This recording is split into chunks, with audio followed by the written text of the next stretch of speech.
आदाब दोस्तों, मैं आपके साथ जफर सिद्दीकी। आप देख रहे हैं द लाइक इंडिया। दोस्तों, आज एक खबर फिर आ गई शिमला से, यानी कि हिमाचल प्रदेश से ये खबर आई है। और हिमाचल प्रदेश में सरकार इस वक्त कांग्रेस की है। कांग्रेस की सरकार जो जगह जगह मोहब्बत की दुकान खोलते फिरते हैं, उनके मोहब्बत की दुकानों में कहीं ना कहीं ताले नजर आ रहे हैं। वो इसलिए कह रहा हूं क्योंकि सिंजौली की एक मस्जिद है, सिंजौली जामा मस्जिद, जो पिछले दिनों सुर्खियों में रही।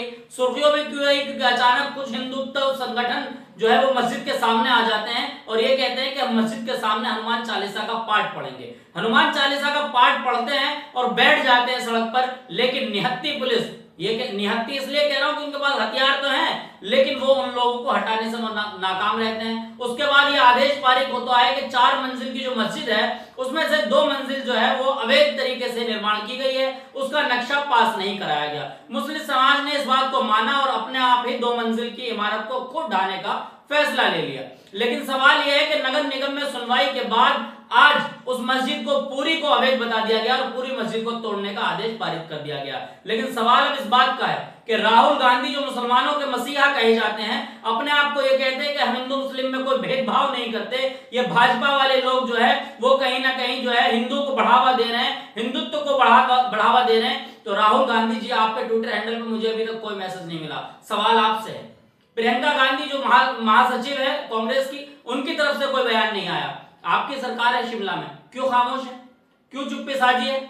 और वो इमरान प्रतापगढ़ी जो लगातार हर जगह अपने मुशायरे और शायराना अंदाज में शायर सुनाते फिरते हैं, आप कहां हैं?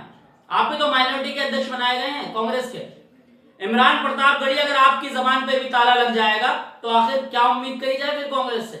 यानी कि कहीं ना कहीं कांग्रेस भी मुसलमानों की दुश्मन है। मैं अब इस सवाल को सीधा देश के मुसलमानों के सामने छोड़कर जा रहा हूं। वो इसलिए क्योंकि कांग्रेस ये वही है जिसके समय में बाबरी मस्जिद का ताला तोड़ा गया, जिसके समय में बाबरी मस्जिद में मूर्ति रखी गई, जिनके कांग्रेस की सत्ता केंद्र में थी, उनके रहते हुए बाबरी मस्जिद पर ताला लगाया गया, उनके रहते हुए बाबरी मस्जिद को शहीद कर दिया गया कांग्रेस। और आज फिर सिंजौली की जामा मस्जिद आपकी तरफ ताक रही है। वो इसलिए क्योंकि शिमला में आपकी सरकार है, वहां पर हिमाचल के अंदर आपकी सरकार है। उस मस्जिद को पूरी को अवैध बता दिया गया, जो आज की बनी हुई नहीं है दोस्तों।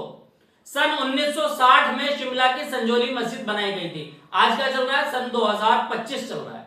अब आप सोचिए कि इतनी पुरानी इमारत को अवैध बताकर तोड़ देने का आदेश पारित करना, क्या देश के मुसलमानों का इम्तिहान लेने की कोशिश की जा रही है? क्या बार बार देश के मुसलमानों को उकसाया जा रहा है? जब से पहलगाम की घटना हुई, जगह जगह से तस्वीरें आ रही हैं, किसी भी कमजोर और बेकसूर मुसलमान को पकड़ा जा रहा है, उसे पीट दिया जा रहा है ये कहकर के मुल्ला भाग जा पाकिस्तान।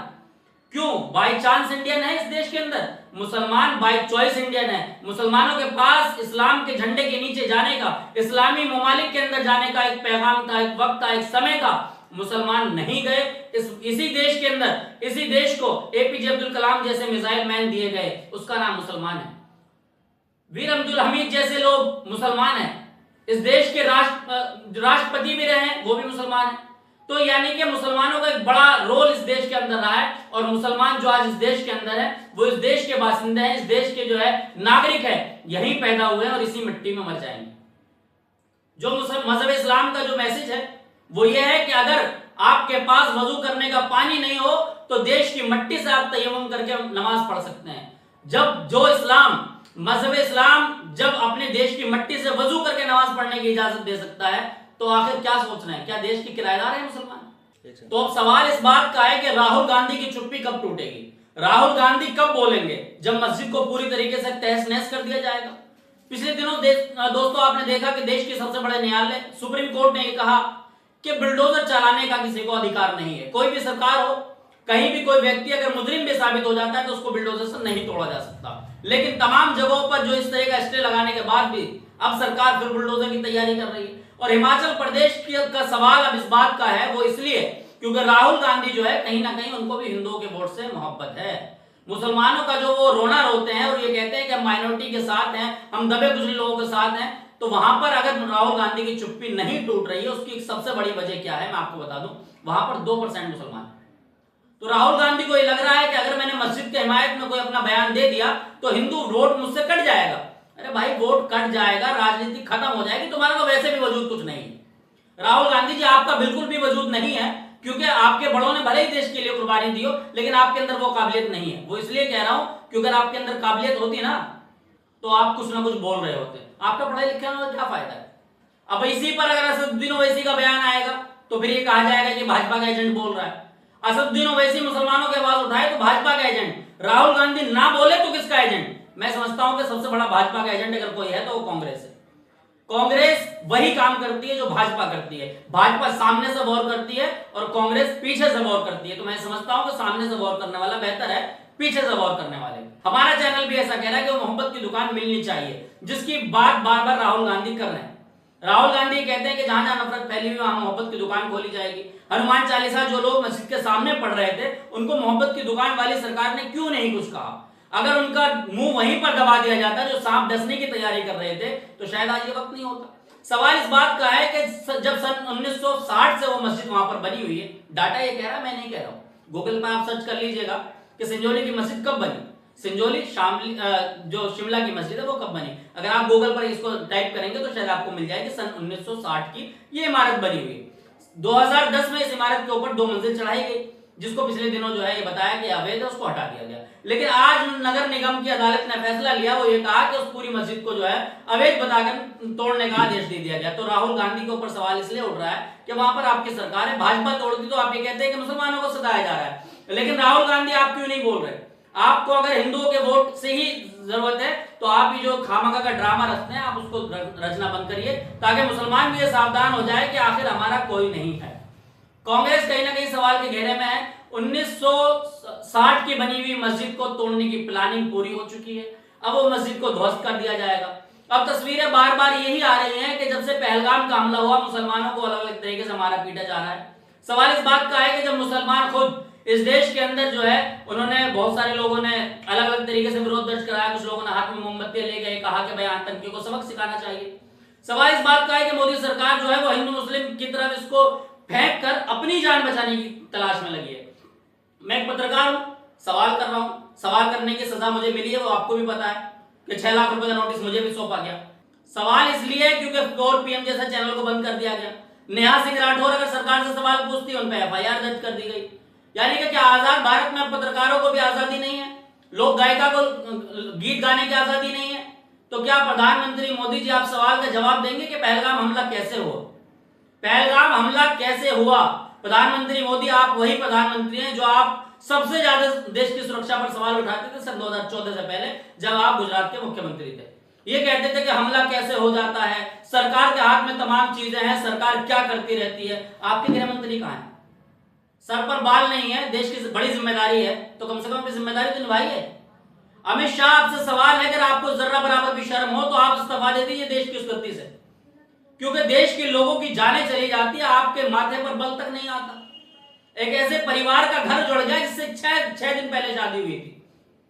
वो उस बच्ची का खुद का बयान है जिसने अपना पति खोया कि ठीक है जो हुआ वो ऐसा नहीं होना चाहिए था, लेकिन इसकी आड़ में मुसलमानों को और कश्मीरियों को परेशान ना किया जाए। लेकिन देश के अंदर अलग अलग तस्वीरें आ रही हैं। क्या सरकार का संरक्षण उन लोगों को प्राप्त नहीं है? क्या इस तरीके से मुसलमानों को मारने और पीटने की जो वीडियो सोशल मीडिया पर, ट्विटर पर, तमाम फेसबुक पर पहुंच रही है, देश की न्यायालय इसमें कोई एक्शन क्यों नहीं ले रही है? देश की सर्वोच्च न्यायालय इस पर इस फैसला अपना सुना दे, इस तरह का कानून बना दे कि जो इस तरीके से मुसलमानों के साथ भेदभाव करेगा या भारत के किसी मुसलमानों को मार पीटने की कोशिश करेगा, दलित को, अल्पसंख्यक को, किसी भी व्यक्ति को, उसके खिलाफ इस तरह की कार्रवाई की जाएगी, उम्र कैद की उसको सजा सुनाई जाएगी। लेकिन सवाल इस बात का है कि कोई कुछ बोलने के लिए तैयार नहीं है। राहुल गांधी जी, आपको फिर याद दिला रहा हूं कि आपकी मोहब्बत की दुकान कहां है। आपकी मोहब्बत की दुकान मैं ढूंढ रहा हूं। अगर मोहब्बत की दुकान मिल गई तो मोहब्बत की दुकान जो है वो बेच दी जाएगी, क्योंकि मोहब्बत की दुकान आपकी किसी काम की नहीं। मोहब्बत की दुकान चिल्लाने वाले राहुल गांधी, अगर आप संजौली की मस्जिद पर नहीं बोले तो मुसलमानों के बीच जाकर आपके खिलाफ कैंपेनिंग करने का काम करूंगा मैं। क्योंकि राहुल गांधी, आप मुसलमानों को जिस तरीके से गुमराह करने की कोशिश कर रहे हैं वो अब मुसलमान बर्दाश्त नहीं करेगा। आपने इमरान प्रताप बड़ी को माइनॉरिटी का अध्यक्ष बनाया, राज्यसभा का मेंबर बनाया, ठीक है वो अच्छी बात है, राज्यसभा में आवाज उठाते हैं, लेकिन एक इतनी पुरानी मस्जिद को तोड़ने का प्लान किया जा रहा है, आपकी खामोशी क्यों है? सवाल इस बात का है कि 1960 को आज तो नहीं बीता है, मेरी पैदाइश से बहुत साल पहले की बात है जब 1960 की बनी हुई मस्जिद को तोड़ा जा सकता है। लेकिन अब मेरा सवाल है कि देश के अंदर जितनी भी इमारतें हैं खासतौर पर धर्म स्थल, वो किसी भी धर्म की हो, मस्जिद हो, मंदिर हो, गिरजाघर हो, गुरुद्वारा, तमाम की जांच होनी चाहिए। जब मस्जिदों के साथ भेदभाव होगा तो तमाम धर्म स्थलों की जांच होनी चाहिए। और मैं गारंटी से कह सकता हूं ऑन कैमरा, मैं किसी भी धर्म के विरोध में नहीं जा रहा हूं। हमारे हिंदू भाई हमारे देश के नागरिक हैं, हमारे बड़े भाई हैं, हमारे इस वतन के भाई हैं, लेकिन मैं इस बात की जांच कराने के लिए इसलिए कह रहा हूं क्योंकि जगह जगह मस्जिद को, मज़ारों को, कब्रिस्तानों को तोड़ा जा रहा है, मदरसों पे ताला लगाया जा रहा है। देश के मंदिर 80% सरकारी जमीनों पर बने हुए हैं। जो सड़क के किनारे कोई एक पीपल का पेड़ होता है वही मंदिर बनाया जाता है, लेकिन उसके पेपर कब चेक होंगे? सवाल इस बात का है कि देश का मुसलमान अव्वल दर्जे का शहरी है, बाई चॉइस इंडियन है, बाई चांस इंडियन नहीं है। हम अपनी मर्जी से इस भारत में रहे थे, हमें किसी ने रोका नहीं था, हमें तो बुलाया गया था, ऑफर दिया गया था आ जाओ, लेकिन हम नहीं गए। हमारे बड़ों ने यहीं पर अपना रहने का फैसला किया और इस देश के लिए कुर्बानी दी, लड़ाई लड़ी। बहादुर शाह जफर जैसे बहादुर लोगों ने लड़ाई लड़ी, बड़े बड़े लोगों ने यहाँ पर अपनी गर्दनें कटाई। इस देश के बाशिंदे यहीं रहेंगे, कहीं जाने वाले नहीं है। हम देश की इस मिट्टी को 5 बार सजदा करते हैं। तो मैं समझता हूं कि अव्वल दर्जे का मुसलमान जो है इस देश का शहरी है और इस देश में ही रहेगा। तो राहुल गांधी आपकी मोहब्बत की दुकान में ढूंढ रहा हूं, अगर मिल जाए तो हमें भी बताइएगा। कमेंट बॉक्स में जितने लोग वीडियो देख रहे हैं सभी लोग आज से ढूंढना शुरू करें कि राहुल गांधी की मोहब्बत की दुकान कहां है और राहुल गांधी खुद कहां है। कब बोलेंगे? संजौली की मस्जिद टूट जाने के बाद। अगर संजौली की मस्जिद टूट जाती है तो राहुल गांधी आप किस दर्जे में माने जाएंगे? ये सवाल जनता के बीच छोड़कर जा रहा हूं। अब आप पूरी वीडियो को देखकर क्या कुछ सोचते हैं कमेंट बॉक्स में राय जरूर दें। जब तक के लिए तो आपसे अलविदा, फिर मिलूंगा किसी वीडियो के साथ। देखते रहिए द लाइफ।